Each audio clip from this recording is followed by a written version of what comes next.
Hello friends, मैं वैशाली स्वागत करती हूँ आप सभी का आपके अपने प्लेटफॉर्म एग्जाम जंक्शन पे। और जैसा कि आप देख पा रहे हैं कि 5 टिप्स ऐसी जो आपके लिए बेनिफिशियल होंगी फॉर सीटेट। सीटेट जो है आपका 7 जुलाई को है और उसमें आपको किन चीज़ों का ध्यान रखना है, ये 5 टिप्स जो हैं किस तरह से आपके नंबर जो हैं वो आपको यहाँ पर बढ़ाने में मदद देंगी, इसके बारे में ही आज हम बात करने वाले हैं। सबसे पहली बात, जब हम बात करते हैं इसमें पहली रणनीति की, है ना, तो फर्स्ट क्या रहता है कि आपको पॉजिटिव और निगेटिव में पता होना चाहिए कि पॉजिटिव क्वेश्चन और निगेटिव क्वेश्चन कैसे आते हैं। और अगर हम बात करेंगे कि पॉजिटिव और निगेटिव, यानी कि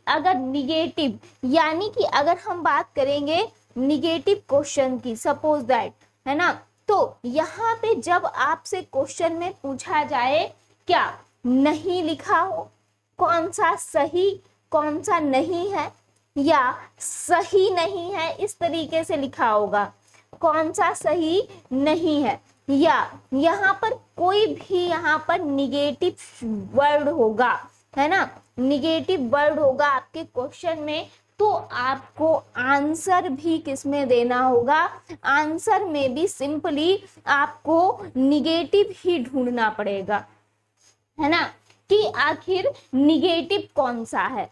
तो यहाँ पे अगर यहाँ पे नहीं शब्द नहीं लिखा है या निगेटिव में आंसर नहीं देना है, तो यानी कि आपको पॉजिटिव से पॉजिटिव यहाँ पर, अगर बाकी सारे क्वेश्चंस यानी आपके पॉजिटिव बेस पे ही होते हैं सीटेट के, तो यहाँ पे आजकल क्वेश्चन जो सबसे ज्यादा देखने को मिलते हैं इस टाइप के कि सही नहीं है। अब यहाँ पे जब आप पॉजिटिव में देखते हो तो पॉजिटिव में सबसे ज्यादा आप क्या देखते हो कि यहाँ पे जितनी भी आपको पॉजिटिव सेंस में चीजें, यहाँ पे आपको हर क्वेश्चन सीटेट का हर एक क्वेश्चन आपका कैसा होना चाहिए, जो क्वेश्चन आपको दिया गया है उसका आंसर जो है ये कैसा होना चाहिए, चाइल्ड सेंटर्ड होना चाहिए। अब चाइल्ड सेंटर्ड होना चाहिए क्योंकि यहाँ पे आपका बार बार बताया गया है कि जो ओवरऑल सीटेट है वो कैसा है, चाइल्ड सेंटर्ड है। तो यहाँ पे चाइल्ड सेंटर्ड होना चाहिए। और एनसीएफ एनईपी, यहाँ पे अगर हम बात करेंगे तो एनसीएफ हुआ, है ना, एनसीएफ हुआ, एनईपी हुआ और आरटी हुआ, इनके रूल्स को फॉलो करते हुए होना चाहिए, इनके रूल्स को फॉलो करते हुए होना चाहिए पॉजिटिव में। तो यहाँ पे इतनी बातों का आपको ध्यान रखना है कि आरटी, एनईपी और एनसीएफ यहाँ पर ये जो है इनके रूल्स को फॉलो करता हुआ चाइल्ड सेंटर्ड बेस पे होना चाहिए आपके सभी आंसर।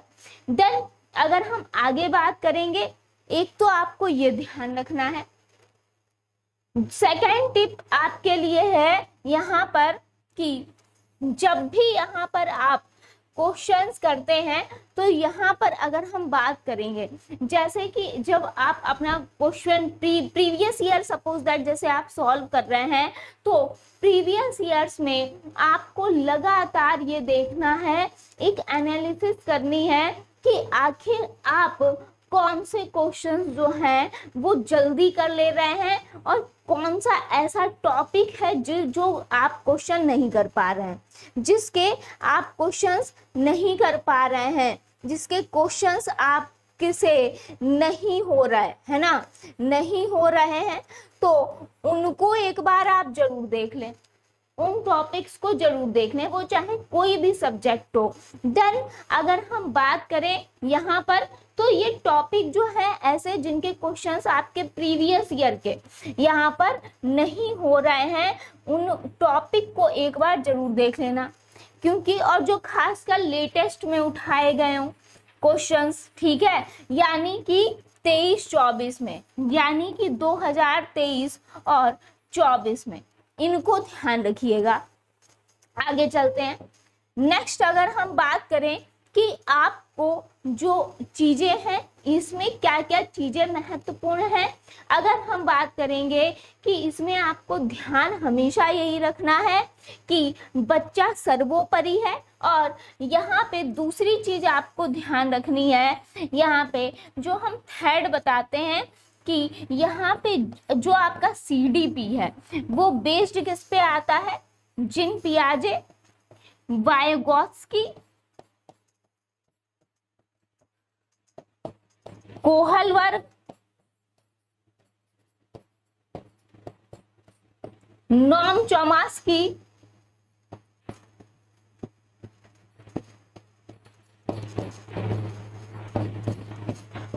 अगर हम बात करें यहाँ पे बुद्धि से,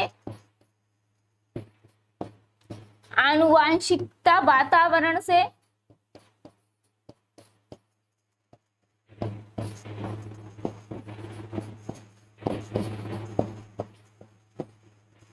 अगर हम बात करें इसके साथ साथ यहाँ पे अगर हम बात करें वृद्धि और विकास,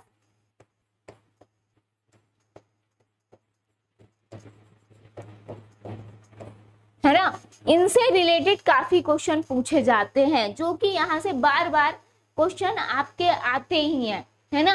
जैसे कि समावेशी शिक्षा जिसकी बात कही गई है, सभी को समावेशी शिक्षा देनी है, ये आपके ओवरऑल सीटेट के यहाँ पर अगर हम बात करें पेडागोजी का बेस है। किस समावेशी शिक्षा की बात होती है यहाँ पे, अगर हम बात करें कि यहाँ पे वृद्धि और विकास से क्वेश्चन आएगा, समावेशी शिक्षा से क्वेश्चन आएगा। दृष्टिबाधित बच्चों के लिए क्या होता है, अगर हम बात करें तो यहाँ पर कौन सी लिपि यहाँ पर प्रयोग की जाती है, ब्रेल लिपि, है ना। और इनको भी हम जो है ये सामान्य बच्चों के साथ ही पढ़ाएंगे, ये हमेशा ध्यान रखना है। ये इससे रिलेटेड काफी लगातार आपको क्वेश्चंस देखने को मिलेंगे।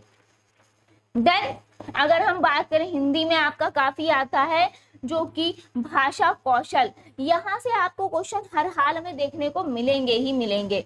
NCF हुआ, है ना, 2005, 22, है ना, 22, NEP 2020, RT 2009, ये सभी। देन अगर हम बात करें यहाँ पे निपुण भारत मिशन,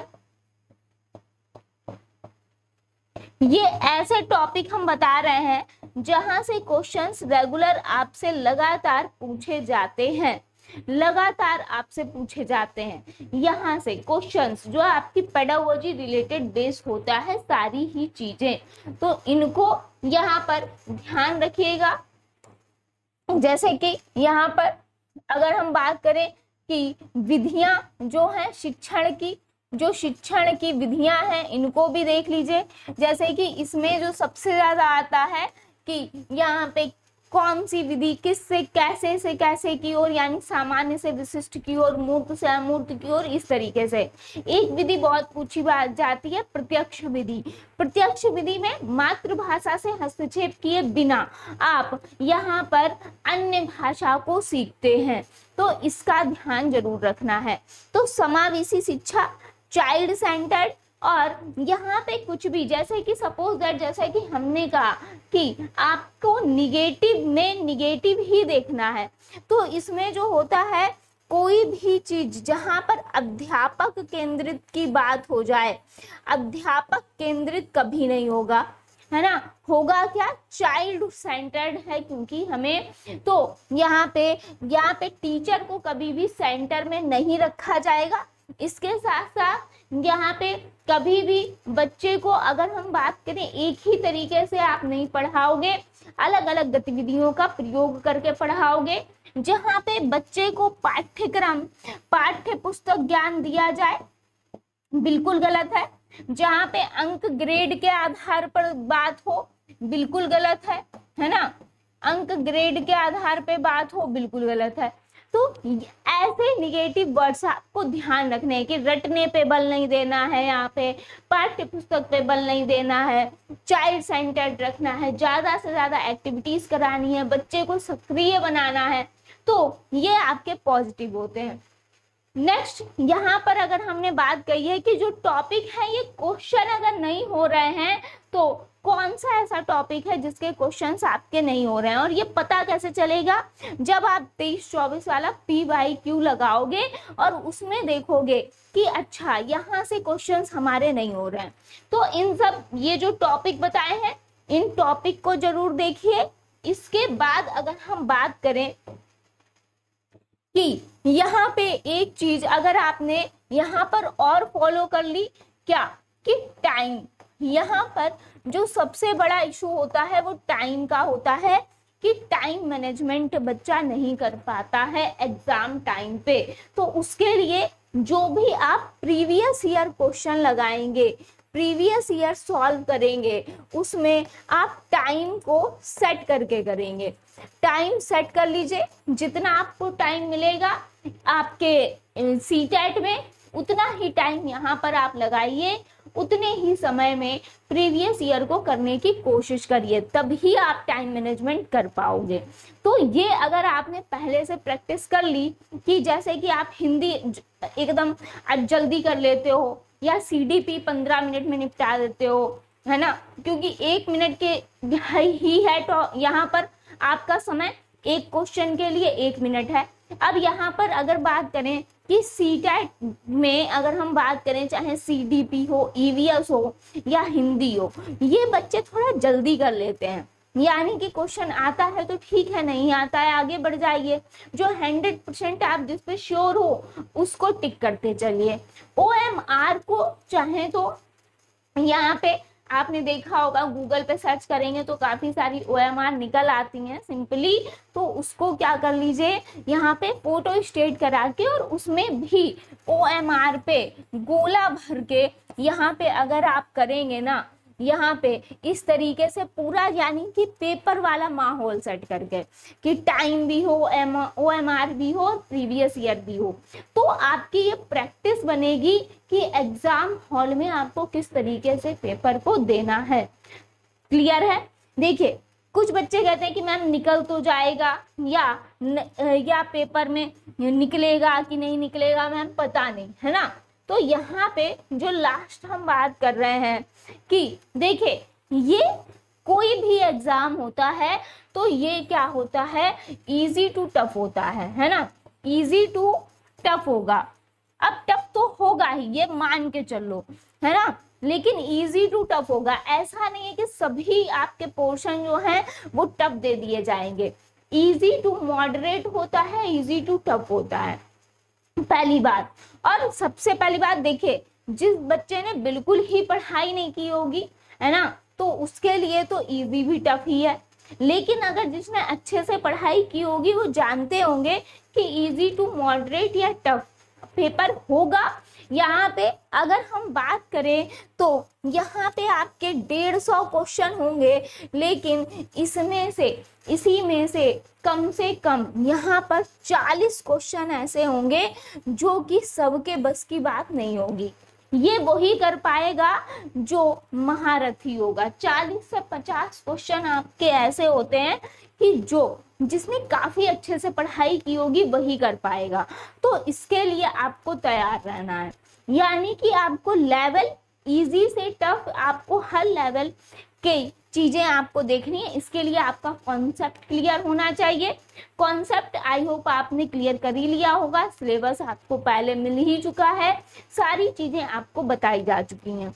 नेक्स्ट यहाँ पर जो इजी टू टफ है इसको हमें बस इसी तरीके से प्रिपेयर कर लेना है, जैसे कि यहाँ पे अगर हम बात करें कंटेंट आपका इसमें रहता है NCERT का पूरा, है ना, NCERT रहता है और प्लस पेडागोजी जो है आप प्रैक्टिस से ही कर सकते हो, और इसके लिए प्रैक्टिस जो है ना, प्रैक्टिस टैग वर्ड्स और इन पे अगर आपने ध्यान दे लिया तो आप कहीं ना कहीं एक अच्छा स्कोर किसमें कर लोगे, पेडागोजी में कर लोगे, है ना, एक अच्छा स्कोर किसी भी लेवल की पेडागोजी में आप कर लोगे।